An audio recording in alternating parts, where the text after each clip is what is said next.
from the local station. This is Weather Authority Weekday.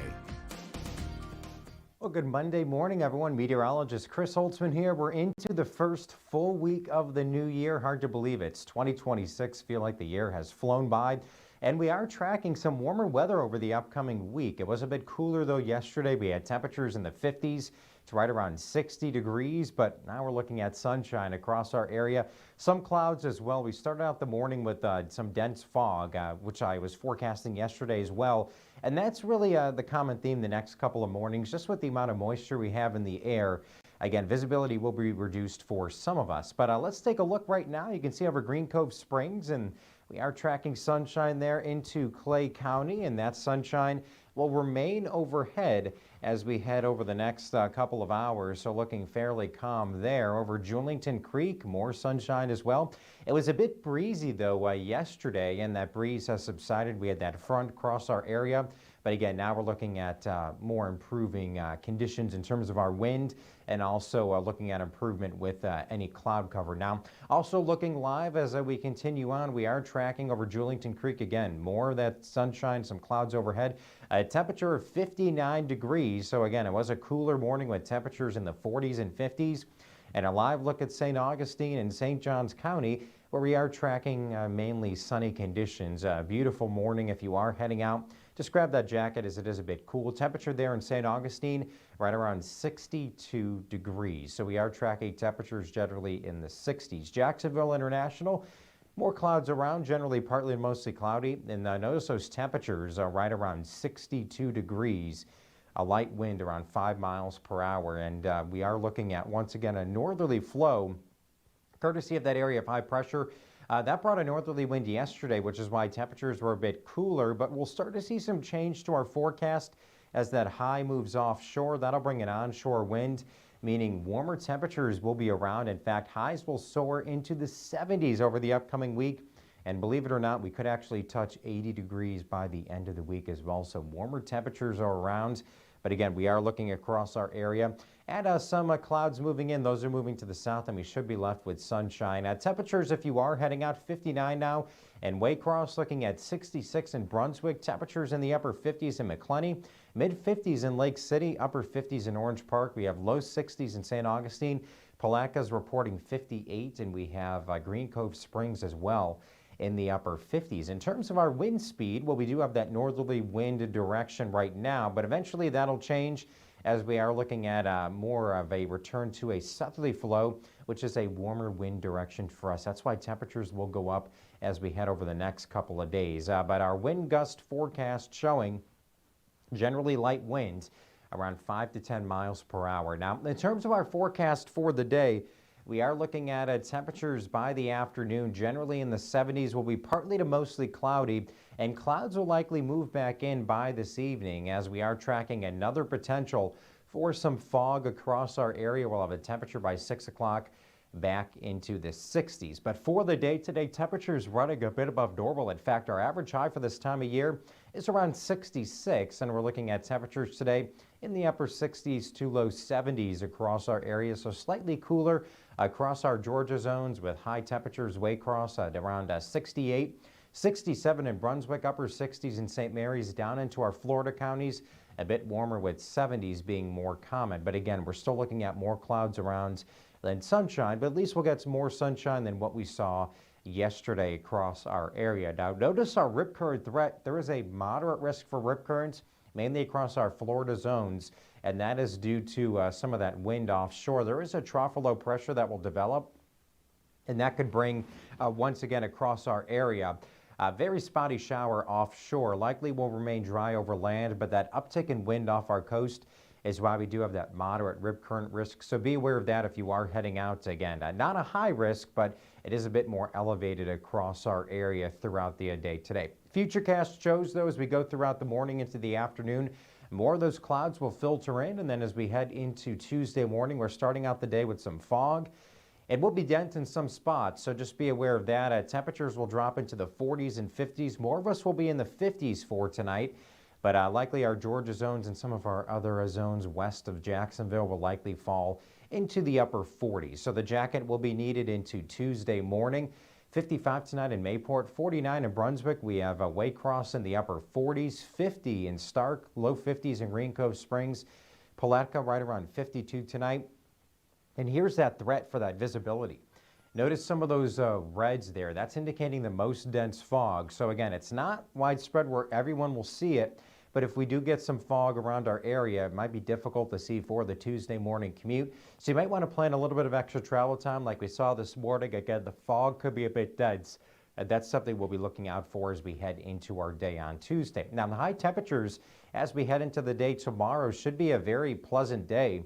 We're looking at temperatures in the 70s, right around 70 in Brunswick, 74 in Jacksonville, 75 in St. Augustine, and we have Lake City at around 74. So temperatures will be about 10 degrees above normal.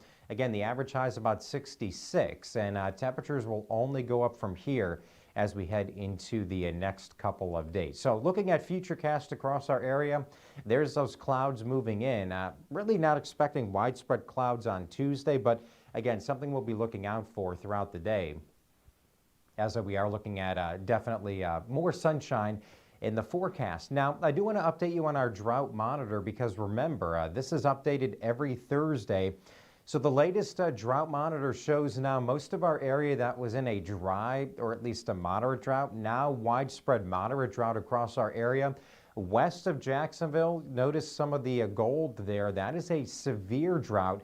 So again, we are in a new year and theoretically the deficit's reset, but we can't forget about that 10 to even 15-inch deficit for some of us at the end of last year. So that carries over this year. And again, even though it shows we might be in a deficit for the month of a half of an inch, we got to remember that we've been very dry the past couple of months.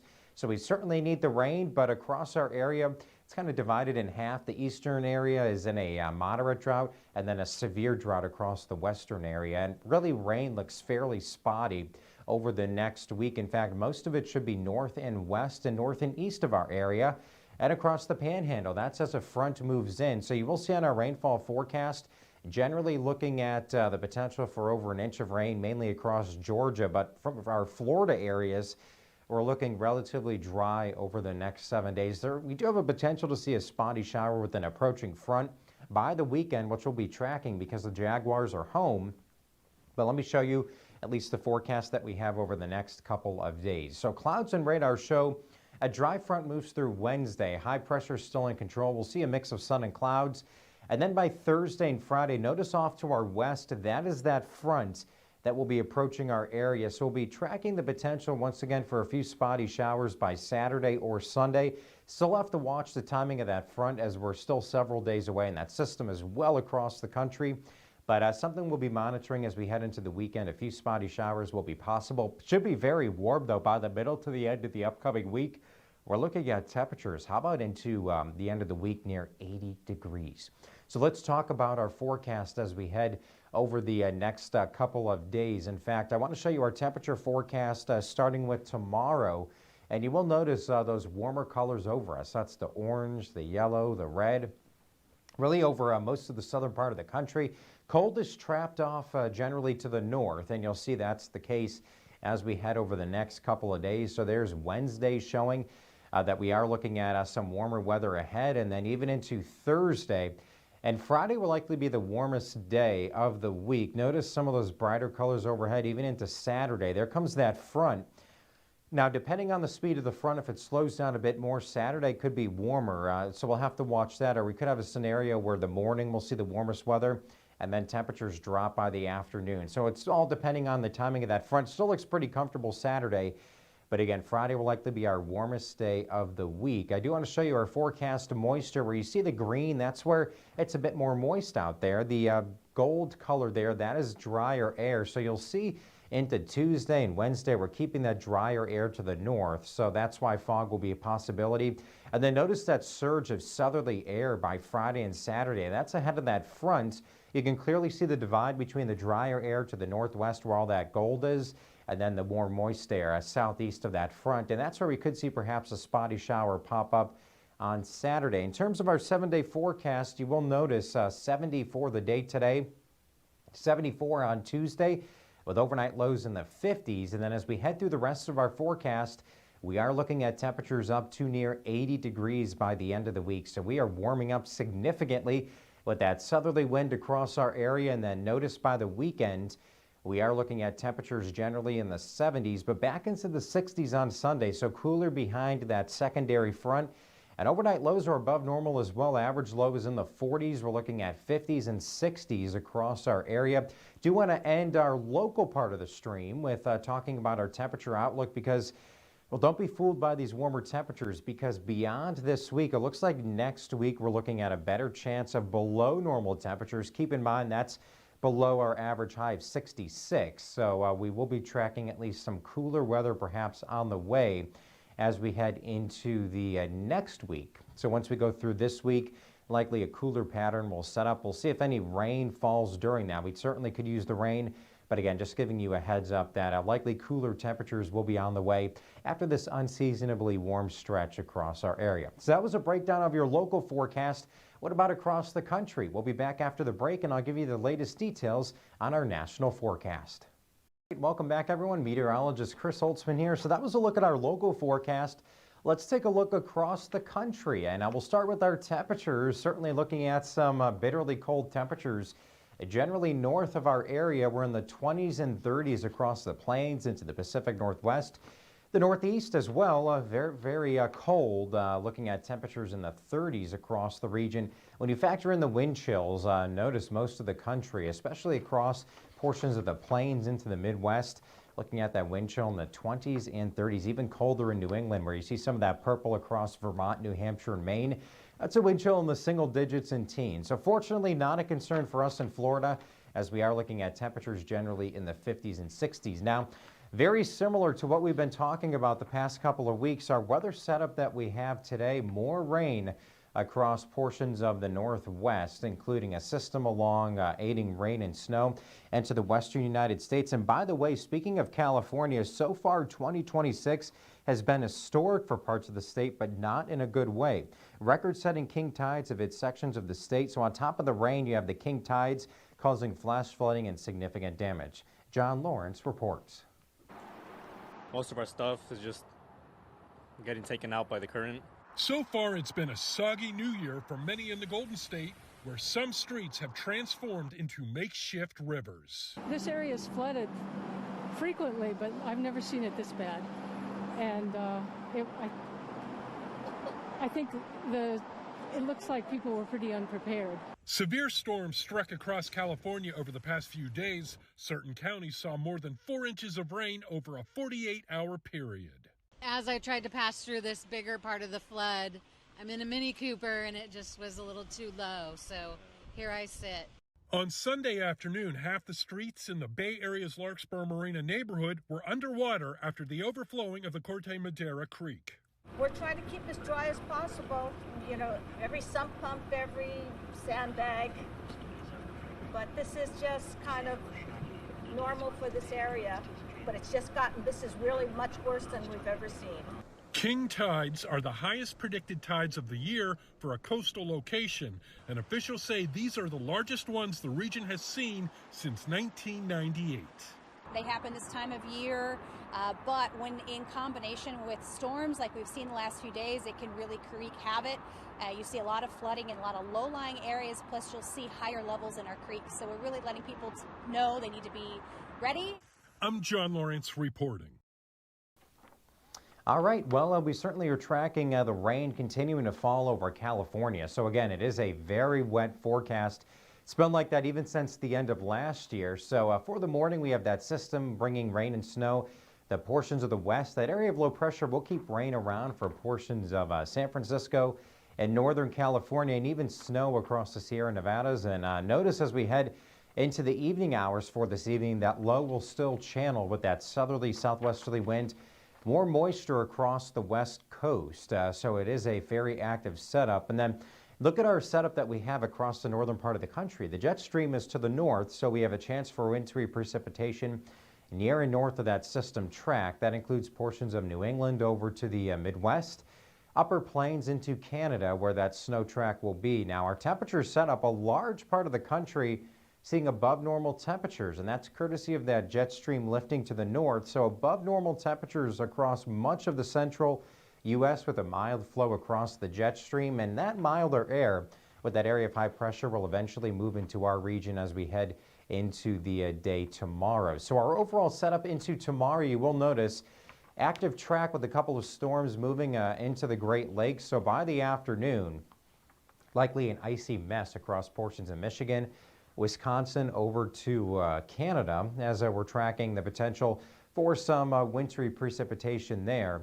And then into the evening hours, that activity moves east. It looks like a pretty good snowstorm for interior New England, including Vermont, upstate New York, New Hampshire, and Maine. So if you have any friends or family there, certainly has been a bit of a snowy stretch, and more snow falling across those locations on the backside of that upper level low. Likely seeing a mix to rain across southern New England, where that onshore flow from the Long Island Sound will keep temperatures just a bit warmer there. Of course, if you're from that area, you know all of the topography and how that plays a role in the weather. But for the most part, most of that snow will be suppressed well to the north. Now, as we head into our day on Tuesday, we're still tracking some rain across the northwest. So moisture with the system will increase by the afternoon. That'll aid in rain and also mountain snow. So more snow falling across the mountains, and our temperature setup as we head into tomorrow showing warmer temperatures ahead. Now, one thing to note, travel to the Sierra. Remember, we were showing all that snow was no small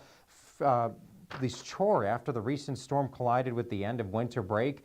Local reporters spoke to families trying to see the snow before the kids head back to school, and take a look at this.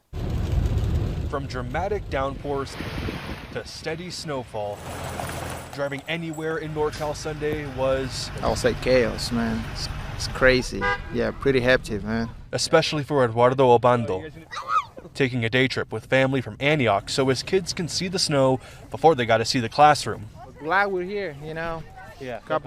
That's all that matters, you know. The kids have some time fun, because they're going back to school too Monday. With all the snow and trying to climb over here and get the chain set up, it took us like 6 hours, man. The Obandos taking it slow, all to prevent a situation like this.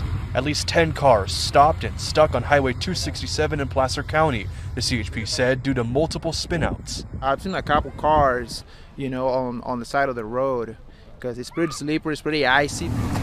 It was a common sight as the day went on, but the Moreno family from Sacramento started their journey early. It was barely starting to snow when we got here, so we lucked out and enjoying the weather today. Pretty smooth sailing. It was easy to get here. Yeah, flooding, and now we got all this, you know. Oh, and coming all the way up here, the rain is pretty hard too. Rain or snow, smooth sailing or choppy waters, the message for NorCal drivers Sunday is clear. Drive slow and be safe, you know. It's worth just to make it home. I get chills just looking at that, all that snow around. So active weather across the west. We'll end our national forecast. I just want to show you a brief summary across the country once again.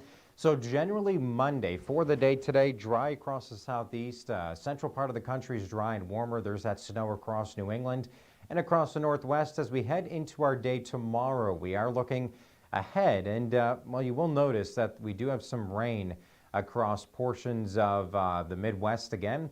That's with that front, but we are tracking a system near the Great Lakes, and that dip in the jet stream across California, that's that low dipping down, bringing more rain to the state. So certainly pretty active across the country.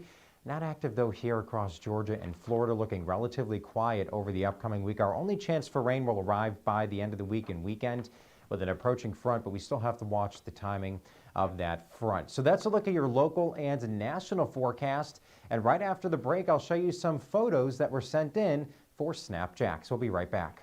All right, welcome back everyone. Meteorologist Chris Holtzman here. Let's take a look at some photos you sent in on SnapJax. We always like showing local photos across our area, and certainly was a very active weekend. Look at all our Jags fans here cheering them on, and of course they do get their first round home game against the Buffalo Bills. So that'll be a great game, and again, we are watching the weather for that game. Could see once again perhaps a spotty shower. There they are, the AFC South champions, so congratulations to the Jaguars, once again winning the division there and leading Duval into the playoff land. How about that? So we are looking at at least a home game, so that'll be great to see across the area as we head into the weekend. Live look here, you can see this is Atlantic Beach. So this was sent in a day ago, and this is from Ed saying the rain's coming down pretty heavily on a Saturday afternoon. Yeah, it was a cooler day later in the day on Sunday. A front moved south of our area, and that brought that rain. We had a pretty good rainfall across Georgia as well,